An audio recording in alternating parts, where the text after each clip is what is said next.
I got money on my mind. I'm just trying to get some dough. I ain't picking up my line unless it's money on the phone.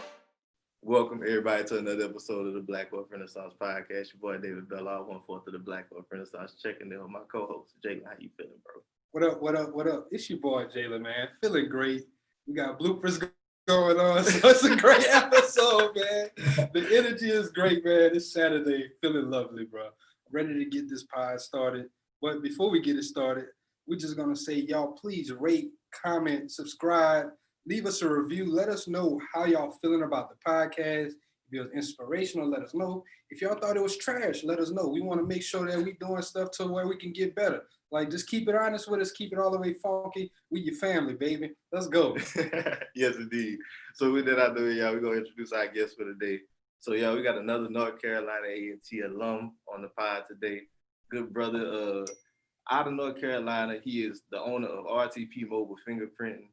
Malik Ali. Malik, how you doing, bro? Doing great. How are you doing? Man, we doing lovely on this Saturday, man. I'm glad to have you on. Like Jalen was saying, we had some great energy going before the pod. We excited for this episode, man. I know you're going to kick some game for the people for real. Will do. Like you said, once again, just appreciate you, my brother. And we're just going to hop right on into it. The way we start off the show is, for anyone who isn't familiar with you, how did you get your start? We know that you say you've been an entrepreneur since childhood. So can you kind of like go back into your story and just give us a little bit? How did you get started in entrepreneurship? All right. Let's see. I want to say like 3rd or 4th grade. I'm a kid. I'm trying to buy toys and stuff. And your parents tell you no, we ain't got the money right now, so you got to figure out how you're gonna pay for the toys. So I started terrible business. I was selling paper journals. Like, I would take construction paper, fold it, cut up loose leaf paper, staple it together, and was selling it as journals to my family friends and everything for like 25 cents. And they were supporting me, so I was making like $10. I pull up, they know I got the journals on me. They're like, yeah, Malik, we're gonna sell these to our friends. I'm like, all right, cool. I'm about to take this money, buy me some toys. Very low cost, because I'm using construction paper from home. But that was one thing. And then like the next year, I got into origami. A friend of mine brought like a gaming magazine that told you how to make ninja stars. I was like, oh, that's dope.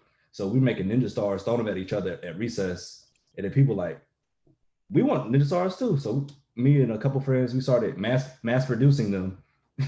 We making them in class and then selling it to them. So that's like the beginning of my entrepreneur journey.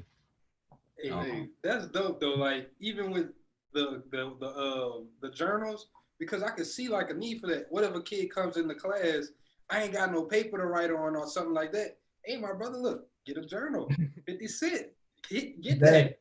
Exactly. So it really wasn't too bad of a business model. No, you identify ideas like the basis of entrepreneurship young. So I kind of want to ask, like, were you getting into it so young? Like, how did your parents react to that? Like, were your parents entrepreneurial or like? So my mother's father, my grandfather and his my step grandmother, he's an electrician. He has an electrician business, and she has a bakery. She sells bean pies, and Charlotte kills it selling bean pies for Thanksgiving. She sold like, I want to say like 200 just Thanksgiving alone pies. My grandfather sent me a picture of the truck. I was like damn. I ain't never had a bean pie. They slap. Like, she be getting it in with that. So that's where I got that from. Seeing my grandparents, have their own business, not working for anybody like at all. So they just live how they want to live, do whatever. And then seeing that growing up, I was like, wow, that's what I want to do. I want to be an entrepreneur when I grow up. And then here I am. I was like, okay, I'm an entrepreneur now. Now what do I do? Fast forward.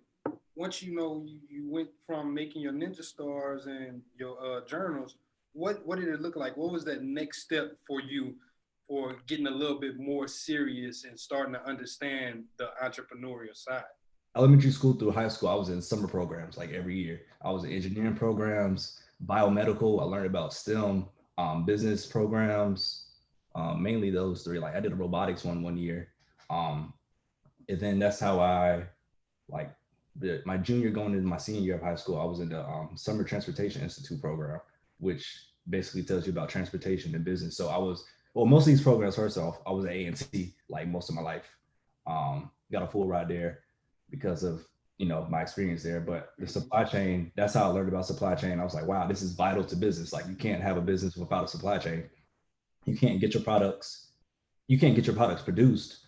You can't get them sent to your factory to, label it and everything. You can't get them sent to your customers.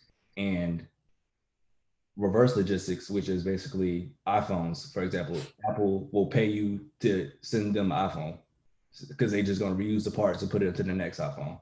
So that's what reverse logistics is. But that's how I got into supply chain management as a major going into A&T.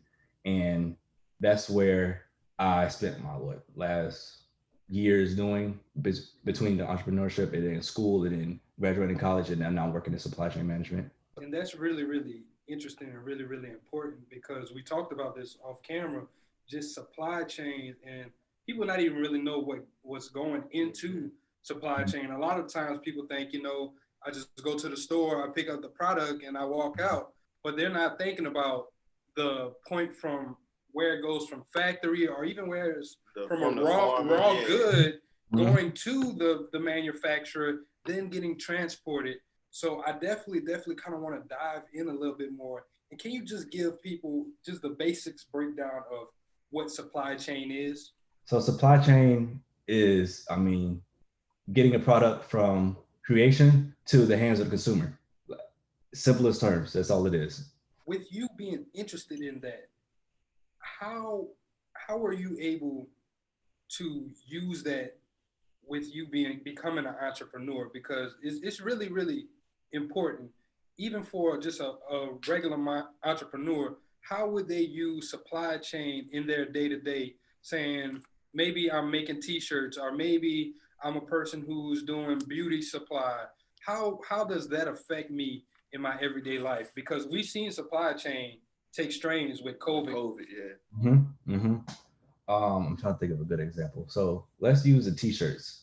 So first off, you got to get the materials to make the t-shirt, pay whoever, did that. You get the t-shirt to whoever's printing, doing the print press and everything. And then you get the t-shirt to you so that you can sell it to your consumers. Mm-hmm. And everything that goes in there, you might use an airplane, you might put it on a train, freight, or however, the transportation in between that. So you got to put that into your costs.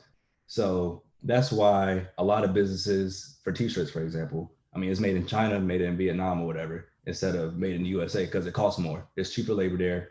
You put it in bulk, put it on a ship, because ships are a lot cheaper, and sell it. You get it a couple months later, but the costs are cheaper, as opposed to you got to pay minimum wage in America, get the transportation, you got to actually pay the people, like actual substantial amounts of money, and then you get it to you. So it might cost you like, on a high, I'm just throwing them to like $13 to get the shirt produced. And you still got to make a profit. You got advertisement, so you selling it for 40, and you may be like barely breaking even for that, depending on your cost structure and how much you put it in.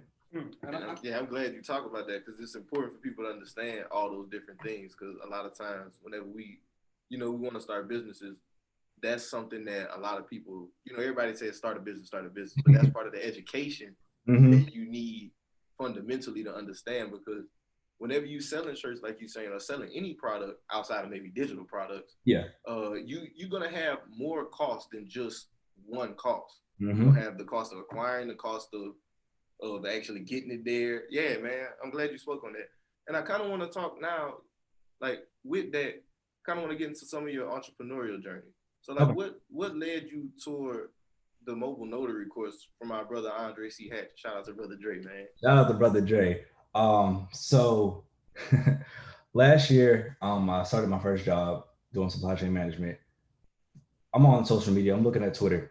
I see B Jones. Yeah. Shout out to B too. Shout out to B. Dog posted a $60,000 check.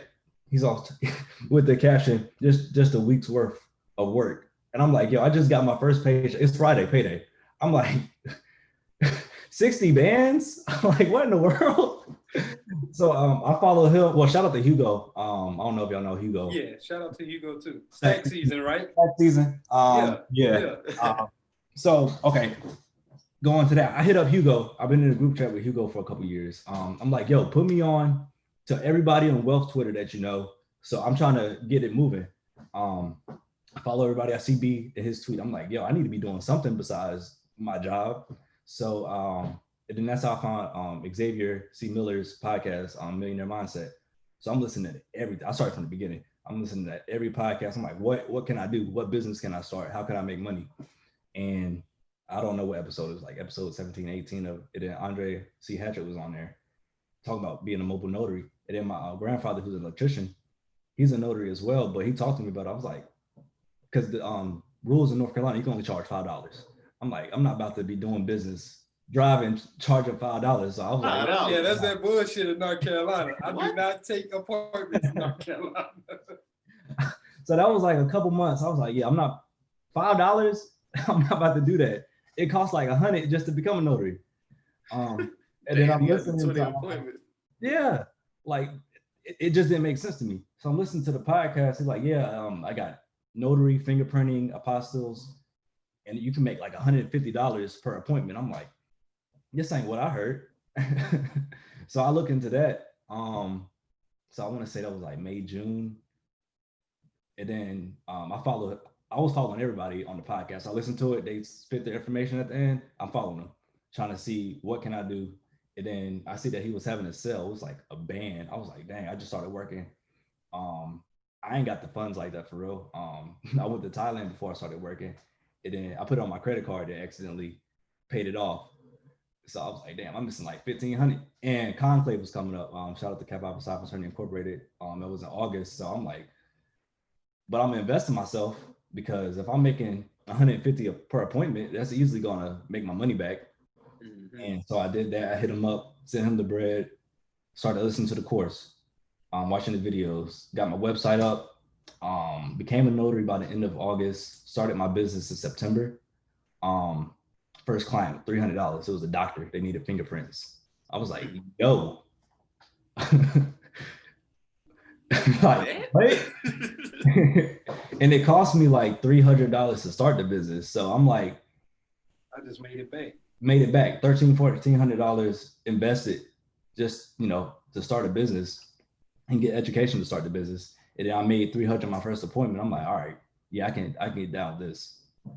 Because my first, like, everybody on the podcast, they've been doing stuff for years. They're doing real estate, they're selling products, doing whatever. I'm like, I need capital. I don't have anything. I can't just flip a house or even do marketing for wholesaling. So my main goal with the notary thing was to start getting capital so that I can reinvest it into other revenues and businesses. And around what time was that? Around what time span? Just so we kind of have a time frame. What year was that? Oh, it was last year. Last year. So you started last year. Yeah. Heard the pod, bought the course in, I want to say July.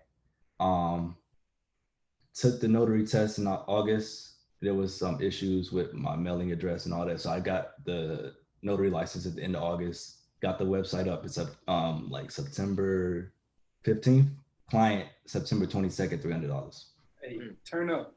And I kind of want to point out one thing, because I like that you saying all this and bringing us through your journey, because a lot of people listen to podcasts, a lot of people into this wealth space, but one thing you're doing consistently throughout your story that a lot of people, I need everybody to take with them, is taking action, bro. Mm-hmm. Consistently took the steps toward it. Like, it's not just going to happen. Like, okay, man, the course of band, I don't know if I got it like that, but if I was going to go here, I can invest it in myself and build a business, Mm-hmm. Like, taking that mentality, I kind of want to talk more to that. Like, how did you kind of transition from, thinking like, man, this might not be worth it, to this is an investment in myself? Honestly, seeing other people making money. Because you hear a lot, all these college, high school dropouts becoming millionaires and billionaires, starting their own businesses. I'm like, I just graduated college. I got a whole degree. Why can't I do that? Hey, that's the mental that it takes. Saying it, but also believing in yourself to know enough that, hey man, they could do it for real. I could do this shit for real too. And like he said, the action and the steps that you took, I also see it pulling back though from your earlier beginnings. You already knew that you can make money from nothing before. So you probably was already in your head, was like, man, if I really just do this, I'm gonna do it. I've done it myself, but I also see my grandparents, what they were able to achieve too. So I'm pretty sure all of that was already building blocks that led to you coming upon these things and being able to say, okay, I'm gonna take this and I'm gonna start moving forward. For sure. And like I said, I was listening to podcasts, you know, everybody talking about multiple streams of income. I'm like, I'm not about to get a part-time job. I hit up my grandfather, he an electrician. In high school, I was in like electrician program. So I got like 1 or 2 certifications. I was like, shoot, I'm about to make some money being an electrician. And he told me, like, hey, you get $10 an hour starting out. I'm like, dog, I got a whole salary. I'm not about to spend my excess hours for $30. So I was like, I'm about to start a business. Nah, but that's the way to look at it though, because a lot of people, their opt-out is, I'm gonna just get a second job. I'm gonna go work more. I'm gonna exchange my time for money. I'm gonna either give up my time on the weekend or give up my time after I get off my other job, and I'm gonna go clock in some more hours at this other job. But they don't see the time trade-off that they're getting. A lot of people don't understand that time is one of our most precious resources. And you are able to take that time. It might have taken you longer than you expected. Like you said, you started off in June, July, and you worked all the way up until September. That was like, what, 3-4 months of work that you had to put in? But after that, you were able to make $300 in the same amount of time of people who would have been able to trade off more than a weekend. Like $300, that's minimum wage in Louisiana. That's 2 weeks of work. Like, yeah. Honestly, that's oppression for real. And real talk. I kind of want to fast forward. So how did you carry that momentum forward after you got your first client? Can you kind of walk us through that? Like, what did that look like with you doing the fingerprints? Because like you said, you weren't doing the regular notary appointments because that shit only paid you $5. So how did you become specialized and figure out, okay, this is what I'm gonna start doing from now on? I mean, the money. Brother Dre talked about it in the course. He was like, yeah, you can make $150 to $300 per appointment. I was like, that's a lot better than $5 for a notary. So I bought the materials, the fingerprint pads, the ink, the cards, all of that. Put the website up, put myself on Google Business, and then the phone started ringing. So yeah, that's kind of what I wanted to hop into more. So like with the marketing of it. So you put it on Google My Business, and like that was your main source of marketing, or like were you also doing different types of marketing for your notary service? That's been my only source of marketing since I started, and it's all organic. I did ads for a little bit, but it wasn't really doing anything because I'm the top, like for my business in my area. So there's nobody else, you know, you type in, I need fingerprints, I'll pop up. So there wasn't really much need for ads. So can we talk more about that? So like with the process of building out your website, obviously that has something to do with SEO. So like, can we talk to like, how'd you kind of get your site to rank higher and your strategy with your notary service? Because you told us off camera, you local. So initially, before I started the notary business, like I said, I was listening to the podcast trying to figure out what I'm gonna do.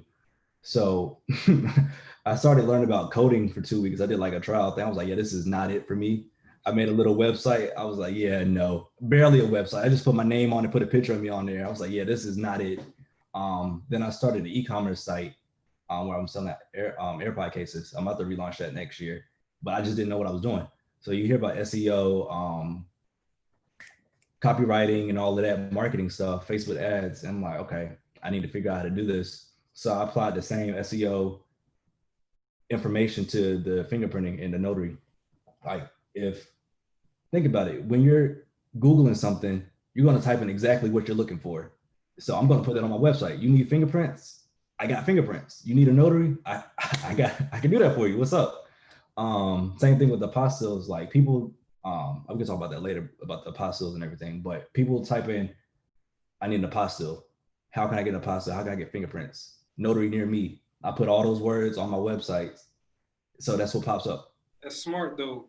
And with the SEO, for people who aren't familiar, it's just search engine optimization, and that's basically making sure that your site pulls up to the top every time something is searched. Like my brother said, he at the top already. So with him doing those type of things and him using those certain phrases, he was able to kind of like hack the search engine. Super organic traffic. Yeah. And it's really just understanding like how people think and how people kind of communicate with the search engine. So your first month, how many deals did you close? I say about my phone's off. I say like 4. Okay, so 4 moving in, and then because your story is really really crazy. Because moving in after that, you're picking up momentum, and I want you to talk about like how you were able to take that momentum from those 4 deals to you consistently doing 5-figure, 12,000 month deals like back to back to back. Mm-hmm. How did you carry that out? System automation, and right place, right time. Honestly, if we're being honest. So that September I made 4 deals. November, December, I brought in like $1,600 last year in total. Which I mean, I made return on investment for what I spent on the website, on the course. Cool. It's a side hustle, but I treated it like your money back. Yeah, I made my money back. I'm treating it like a big business though. So I was in Sacramento for the Yes Honey Collective conference. Met Tirza, met everybody there. Honestly, Rich, Xavier. We did meet over there, bro. Cause I was over there. Yeah, I didn't really say much because I'm just a notary. I'm trying to figure out what I am in business. So that identity thing, I was like, yeah, because they ask you, what do you do? I'm like, I'm a notary. I'm like, cool. So that's that January. I hit up Tirza in March because I finally got enough money to afford services. So she helped with getting my systems in place, using Dubsado, and because I was tired of people calling me or emailing me, and I had to calculate the price, calculate the mileage, and all this. Like I'm working. I have a 9 to 5. I don't have time to pick up the phone. You tell me what you need. I calculate it. I send it to you. I got to create the invoice and all that. I'm like, I need a system in place so I can still work my 9 to 5 and get these appointments out the way. So I hit up her. We got that situated. March, COVID hit. So I used the system most of March. I didn't do anything in April. I come back May. I'm like, okay, I want to hit 10K total revenue by the end of May. I'm like, I don't know how I'm gonna do that, but I'm gonna do it. End of May, I hit 12K in May alone. I'm looking at the analytics for my website on Google My Business. What are people typing in? Fingerprints near me, notary near me, like I was saying earlier. So I implemented more of that on my website. And with the shutdown, a lot of the competition were operating. By the competition, I mean police departments, because they do fingerprints. So everybody's calling me. Everybody's calling me. I'm blowing my phone up. Like I said, I wasn't working in April because I was like, there's a lot of contact with people, not trying to risk catching COVID or anything. I'm declining calls left and right. I get back in May, first week, I had an $800 day. And I'm like, I used to have, going into January, I hit like a $700 month. Like I was averaging $700 a month. Then I had an $800 day. I was like, yo, this is a lot of work. I have a 9 to 5. I'm working and I gotta leave work, drive around different cities back and forth, boom, boom, boom, hit 3 or 4 appointments, but that felt good. I mean, you have an $800 day, it changes your mindset on things. And then one of my clients turned into an agent. So then he goes on appointments for me because I was like, yeah, I can't do this by myself anymore. I need to delegate tasks so that I can, do what I do at work and, make my money with my business. So I'll raise my prices so that I can afford to pay somebody and still make money on my end. And because nobody else is competing against me. And that's crazy. And I love it because it's some very, very important parts in there. one, you're willing to, like you said you were treating it like a big business from the beginning. And that's one of the things that stood out to me the most, because a lot of times people get into, oh, it's just a side hustle. I just need to do this for a little bit. But they don't understand that that side hustle can have a great impact on their life and actually make a change. But you got to treat it like a big business. And I love the fact that you were able to say, okay, I'm treating this like a big business off the rip. Like, and then you visualize and you say, you know what? I want that 10K. And then you blew the 10K out the water. And you was like, I'm about to just keep on going. And it's crazy how you were able to still raise your prices and then still keep on retaining customers and still started paying people. So now you didn't reach your goals. Now you're actually putting money into another person's pocket. So now you're actually helping supply and giving someone else another job. So it's just like, it's crazy to see how you were going from averaging, like you said, $700 a month to now you're able to employ someone full time and still keep on making your bread over and over. So Malik, with that, like with you growing it out like that, I mean, you getting hella leads. You got one person to do it, or you started scaling out with like a whole team of people? I just have one person. I mean, we get like 5 clients a day, but that was peak, like May, June, when I hit the 12K months. Like we had 18 appointments one week, paid on like a bit. But it's just him. But I raised my prices enough so that, you know, we're making good money with lesser clients. But still, I mean, we still get bigger clients every once in a while, like businesses, which are my favorite clients. And I have a contract with a retirement home. So every time because they need fingerprints for their employees. So she hit me up Friday. She's like, yeah, can you come next Monday, whatever time? I CC my agent. I was like, can we do this? He was like, yep, bet. All right, cool. We good to go. So he takes care of everything. He's a retired vet. So he's on point with everything. Like he sends me my statements every week. I pay him, boom, we good to go. Like I say, he was a client at first, so he knows how much I'm making and how much he's getting paid, because he's getting paid well. I mean, you're making what, $200 for an hour of your time? Shit, can't complain with you that. Can't complain with that. And I like how you said your clients, because I was just about to ask you, like, who are your clients who's getting these fingerprints for anyone who would be interested? Like, who needs fingerprints, or like, who's the people you see across the board getting the most consistently? It really, a lot of people need fingerprints. I didn't know that starting out. So I'm getting lawyers, nurses, mortgage like businesses, companies. Like I had one the other week. Nurses, life insurance salespeople.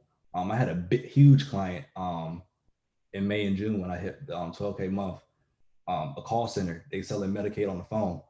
So it was like 20 people who needed 2 fingerprints each. Damn. Yeah. So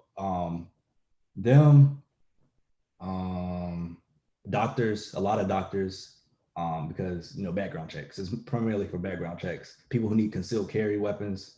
When everything's shut down, everybody getting guns, so they need concealed carry licenses. They hit me up. But now my clients, my target audience are people who, I'm targeting businesses now. I want people who are paying for convenience, because my prices are premium prices. Like I'm pulling up the same day. I need like $200. Well, I'm not pulling up, my agent pulling up. Yeah. The business needs $200. And I mean, they don't haggle or try to, you know, can you do so-and-so, like you do one Businesses just pay that money. Yeah, they just, you take American Express? I sure do. Cool. Yeah, man, and I love it because, like David said, I also have a notary signing service, and man, I deal with some bullshit ass people, bro. Them auto title transfers. I hate people who call me asking for auto transfers, man. They want me in the next 30 minutes. I need you now, bro. It's 9 o'clock. What you mean you need me now? And you don't want to. They only want to pay $25. I'm like, how the hell you expect me to be there in 30 minutes? And you only want to pay the bare minimum. And I'm glad you mentioned that thing about changing your prices as well, because that's something a lot of Black business owners specifically we scared to do. We think we have to offer the lowest rates, but with you picking up your rates, that help you look better to your target audience. Whenever you got those low rates, you It's attract. kind of like, I don't know. Yeah. Yeah. So I kind of want to ask, like, with you with this business, doing this 12K in the middle of this, man, I was just thinking about it. Like, it's really recession proof, bro. Pandemic. Pandemic proof, recession proof. Hell yeah. Yeah. So with that said, what are your plans with the 9 to 5 right now? Because I know you said you're still working the 9 to 5 with this business that you're growing out on the side. What's your plans with it now? I mean, I plan to leave eventually soon. I'm looking. Well, I'm not. I'm becoming an insurance adjuster. We can go into that later. You know what's up? Yeah. I got my insurance adjuster license too. Oh, nice. Okay, so I'm looking at that. So I'm using. Well, I'm gonna answer the first question. I'm leaving 9 to 5 because I spoke with my CFO yesterday. We went over everything. I just hired him. I made more than my salary first year of business. Damn. Sometimes making 20 bands a year will keep you from making 20 bands a month. For sure. Just saying, bro. For sure. Cause like some weeks I'm depositing my bi-weekly paycheck to my bank account. I'm like, yeah. But the reason I asked that is because like whenever we were talking about it earlier, you mentioned that one of the main reasons you keeping a 9 to 5 for the time being so that you could take the business profits and reinvest it for cash flow. Sure. I kind of want to speak to that. Yeah. Okay. So I didn't touch personally. I haven't touched my business money. My business money is the business money. So I'm using that to buy courses, learn different things. Like I bought a lot of courses. I'm learning stock options. What else? Insurance adjusting. I'm in Hypernova. Pay for that. I'm in Hugo's group. So I'm using that money. I'm reinvesting so I can make more money outside of my job. So I'm using my job money to pay the bills, get family stuff, go out to eat, get groceries. Like I stopped paying. Like when I first started the business, startup costs.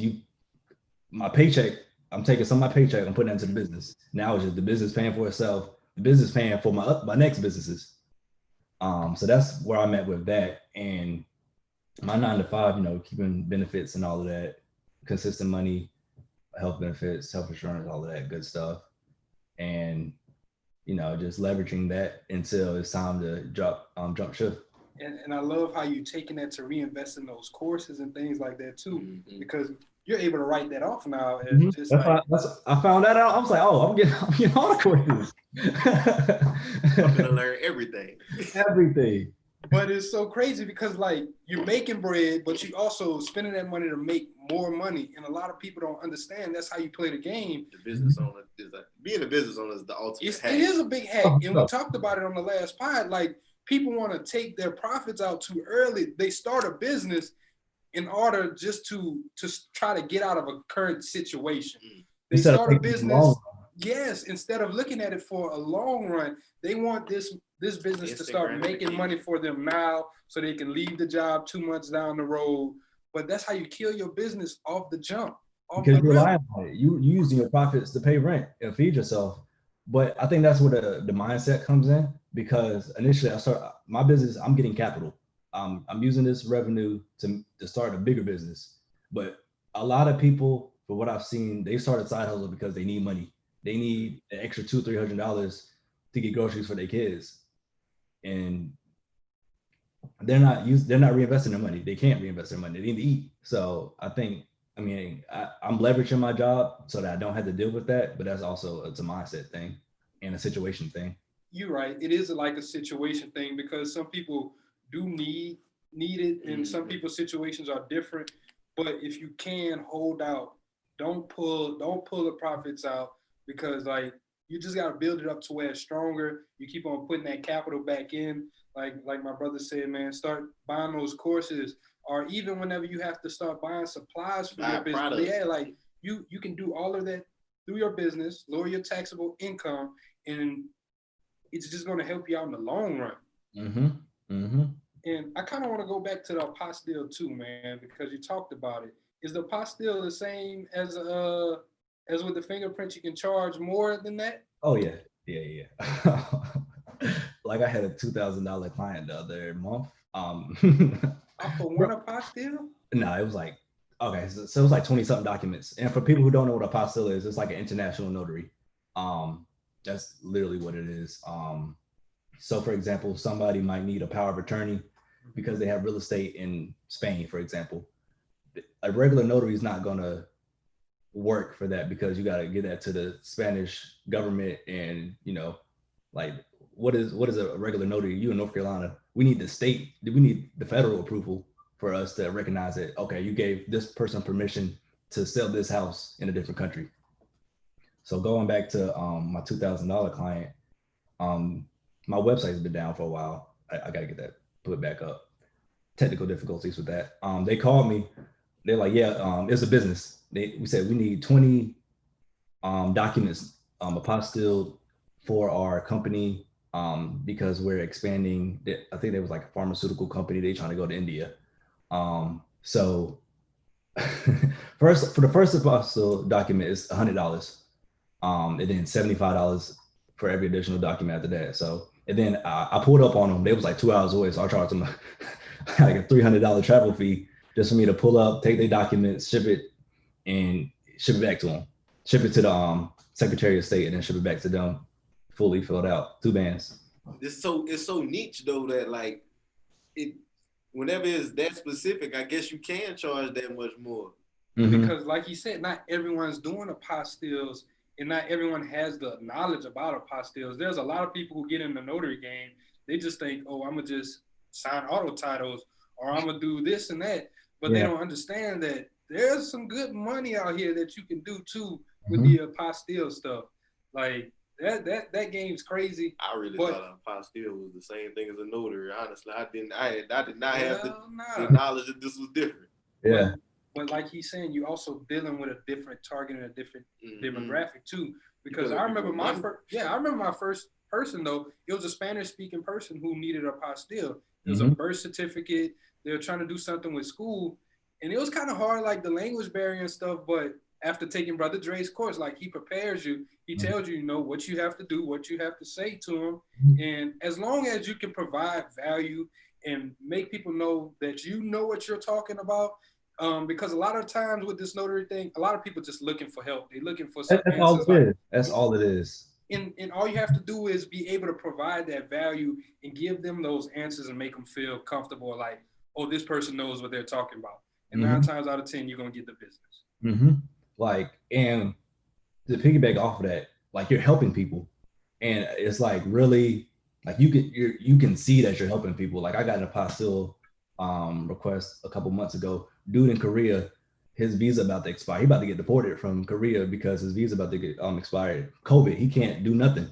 He calls me. He's like, yo, I need you to go to my school. I'm going to give you permission to get access to my transcript. I'm going to send you a copy of my birth certificate.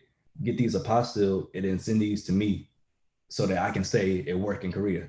And like you said, that's a big ass help, man. This is his livelihood. This man sent you his personal information that's really, really vital. But like you said, you helped him out of that situation. And guess what he's going to do next time someone else says, hey, man, I need this type of service or something. He's going to be the first person that comes up in their mind. RTP. They're calling me. And same thing with the fingerprinting. Like I get a lot of CEOs. I'm in a very business popular area in North Carolina. Like one guy who, it was a logistics company, dude offered me a job there. I'm doing fingerprints for him. He's like, yo, he said, what do you do? I said, I do this. I do this part-time. I do my job. He's like, oh, we do logistics. You want a job here? I was like, I mean, no, but thank you. Like I'm trying not to work for anybody right now. But it's little things like that. And then he was a repeat customer because he moved up. I can't really tell the company or whatever, but he was up there. Like, and he owned his own company on the side. And his secretary hit me up and was like, yeah, so-and-so told us about you. He needs fingerprints again. All right, cool. Pull up, boom. Building that relationship. I love the repeat customer. Yeah, you building that relationship because you're giving them good quality service and you providing solutions. So before we move on, I kind of want to ask, because you also talked about that contract with the That's what nursing home. I was gonna ask about contract. Yeah, I was going to ask, like, how do you secure people into longer term deals whenever you probably done 1 or 2 good appointments? How do you kind of pitch that to them? Honestly, they pitched it to me. I didn't even think about that. When was that? I was like July. I just had a 12K month. I was like, cool, I'm organically doing this. I don't need to reach out to anybody right now. But I'm about to start doing this. But they hit me up. They was like, yeah, with everything shut down, we can't get fingerprints for our employees like we used to. So we're gonna get you on this 1099, get you to sign this vendor agreement so we go straight to you. And then that's how that popped up. So it's like 3 different, their community, 3 different retirement homes. So I use that. So I'm about to reach out to like all the retirement homes in the city. No, real facts though. Show them your portfolio. Like, hey, look, I'm already working with them. Mm-hmm. They already know who the best is. You can check the record. Hey, that's hard, man. That's really, really dope, bro. Definitely. So I kind of want to go now, like, because I want to know more about the contracts, but I also want to know more about the automations.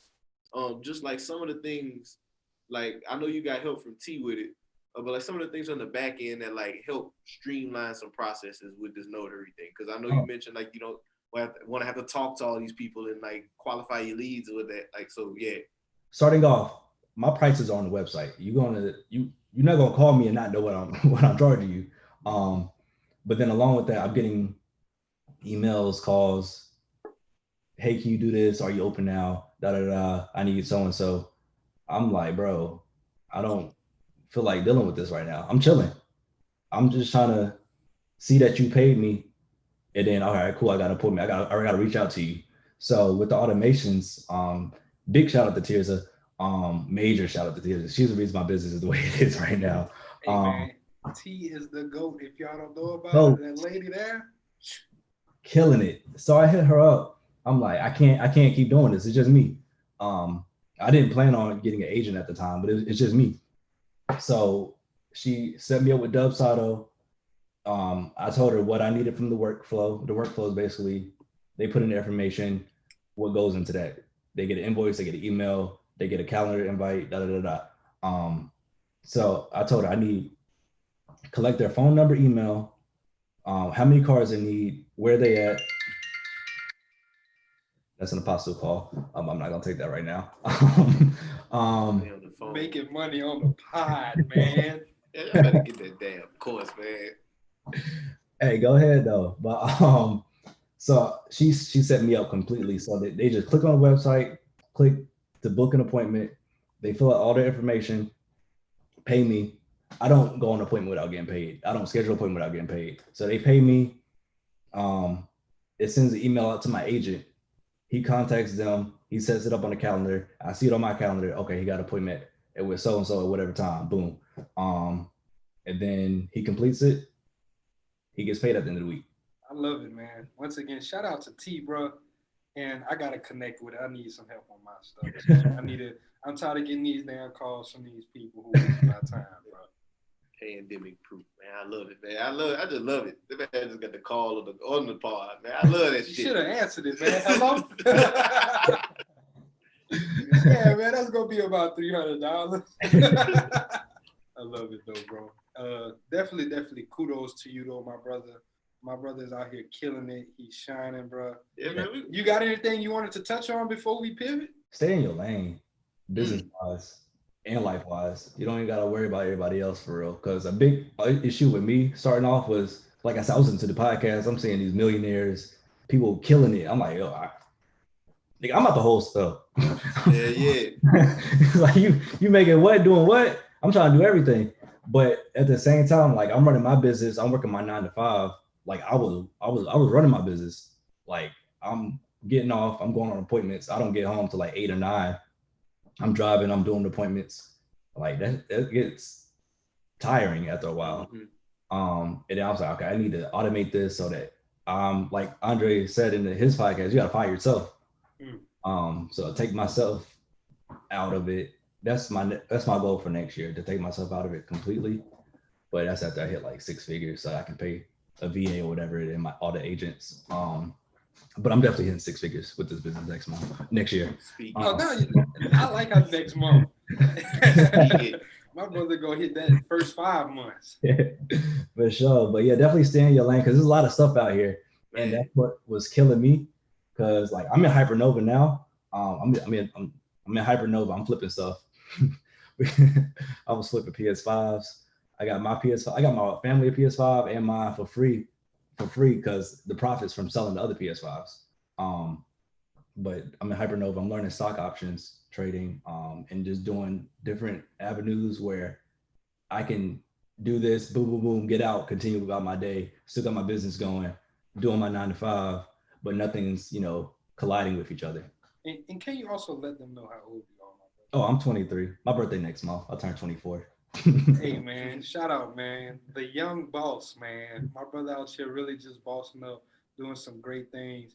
And I just asked you to say that because I want people to know it don't matter what age you are, as long as you put your mind to it and really just stay focused. And like you said, stay in your lane, give it your all. Like you can make something pop.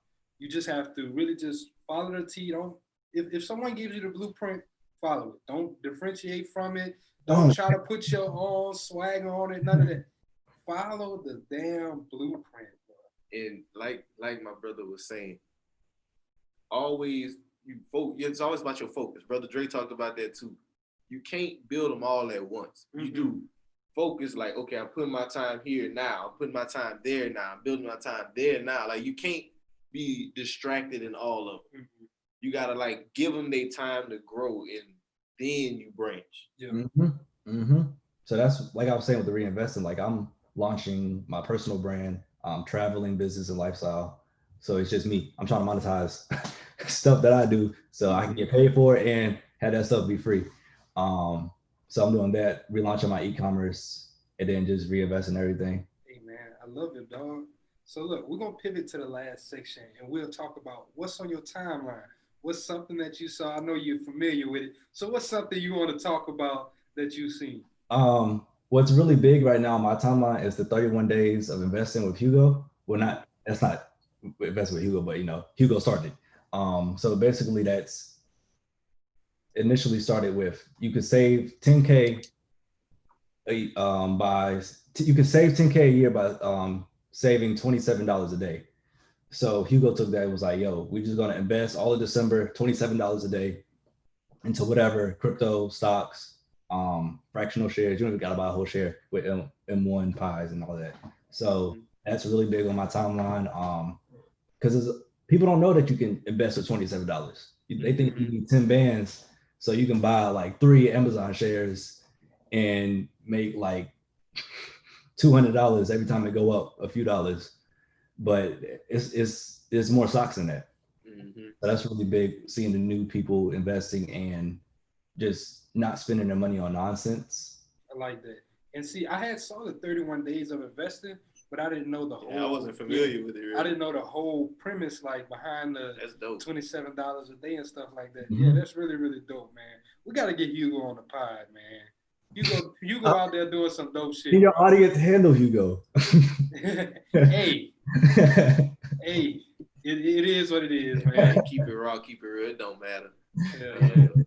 But yeah, bro, we just want to say thank you. I'm just thinking about 1 second. What you think about that $27 a day concept? I just want to talk more on that because like people don't even think about like you don't even have to start at 27, bro. You could start at 5. You could start at like 10. You don't have to eat out. You spending money on eating out that you can use to invest. You spend money every day. Exactly. If you could, one thing I know when I first started, like if I was like, if I'm gonna spend money like $20 on some bullshit, I could take $20 and put it in stash or something like that. Like it's something simple like that. That's really starting like how you can really start reconditioning your mindset. It starts with the mindset because you can save 10K, but it's easy. In my opinion, it's easier to earn to make 10K than to save 10K because to save 10K or saving any golden amount, I mean, you have your 9 to 5 or whatever. There's a set amount of money that you're getting paid. You got bills and expenses. You gotta live. You can't just put all your money into saving because you can't do nothing that way.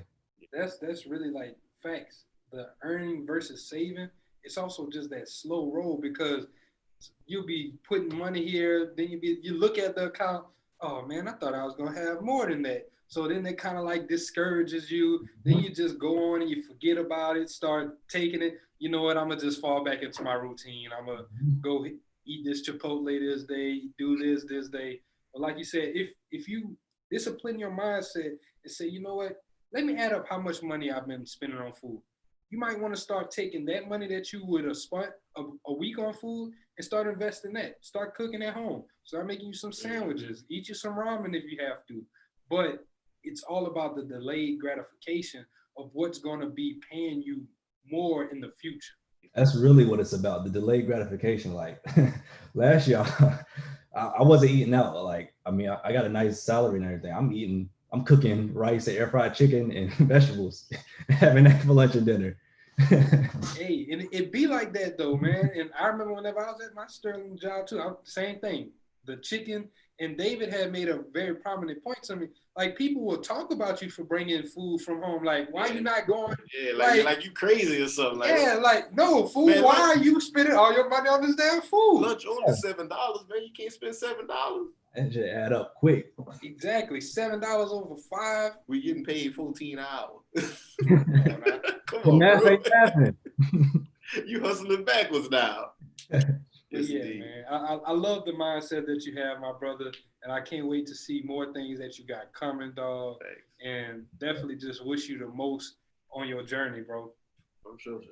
So Malik, my brother, man, we gotta ask you, man. I know the people that excited and heard your story. Can you please plug yourself in and tell them like where they can learn more about you, or like how they can reach out to you if they want to know more? All social media, Twitter, Instagram. My @ is Big Malik Moves, BIGMALIKMOVES.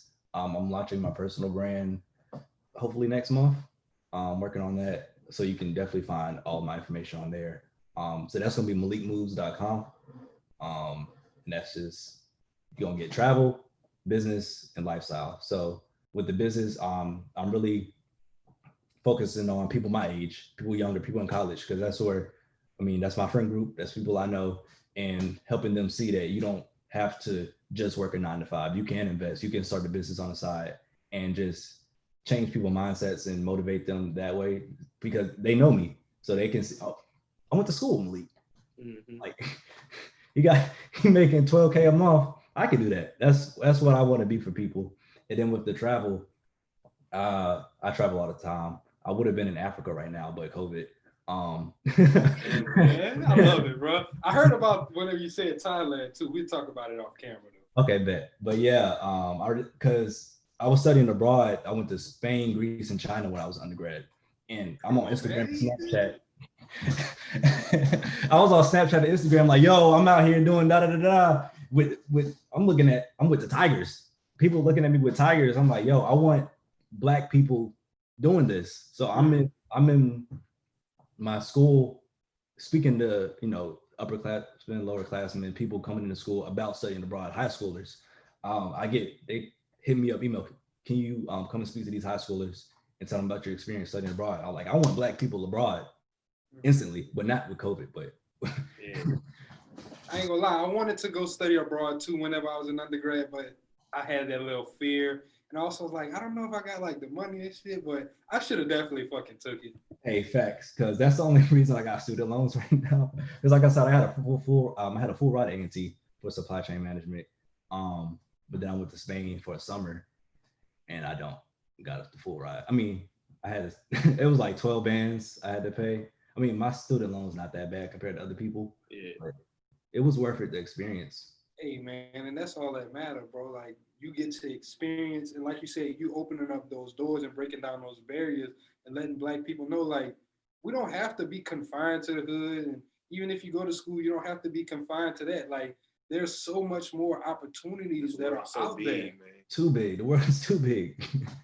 Hell yeah. What's that in the back of you, man? Where you at, right? See, I wanted to go to Hawaii for my birthday, so I'm in Hawaii now. But I'm not going to go. I'm stacking my. They're actually paying people to go live there now. Yeah, man. They paying airfare and they paying you to live there for a little while. Oh, I'm about to tap in with that. Okay. Yeah. What's up? Well, look, Malik, my brother, we are so happy that you came on today, man. It's been a great episode. Before we wrap this thing up, man, we're going to just hop into a couple house cleaning items. As always, everybody, thank y'all for tuning into the podcast week in and week out. We do this thing for y'all, so make sure y'all give us some feedback. Let us know how we can improve, what we doing well, what we not doing well. Like my brother said, y'all keep it funky with us, man. We don't need y'all to sugarcoat it. Y'all also check out our course, Credit Fundamentals 101. If you're looking to get your credit together, it's definitely the course for you. We walk you through, it's not credit repair, we walk you through the understanding of credit, like your actual education so that you can build it yourself. And also, y'all, check out Brother Dre's course. We talked about it several times in this episode. We're going to have that link down in the show notes for y'all. It's definitely an income opportunity. It is pandemic proof. It's recession proof. It's definitely an opportunity. Jalen, you got anything? Nah, just get our book too. Get our book, Manage Your Money Like the 1%. It's a step-by-step guide to just overcoming and taking back your financial situation. We break down certain situations of how you can really just understand what's going on, budgeting. We have our free budgeting spreadsheet that's attached with it. So you can actually get a scope of what your life is like and what your money is like, what you're doing, spending your money. So y'all definitely get that resource. And besides that, I ain't got nothing else, man. Be on the lookout for Black Wealth Renaissance Academy. BWR Podcast. Coming 2021. Well, with that said, y'all, this is Black Wealth Renaissance signing out. Peace. I got money on my mind. I'm just trying to get some dough. I ain't picking up my line unless it's money on the phone.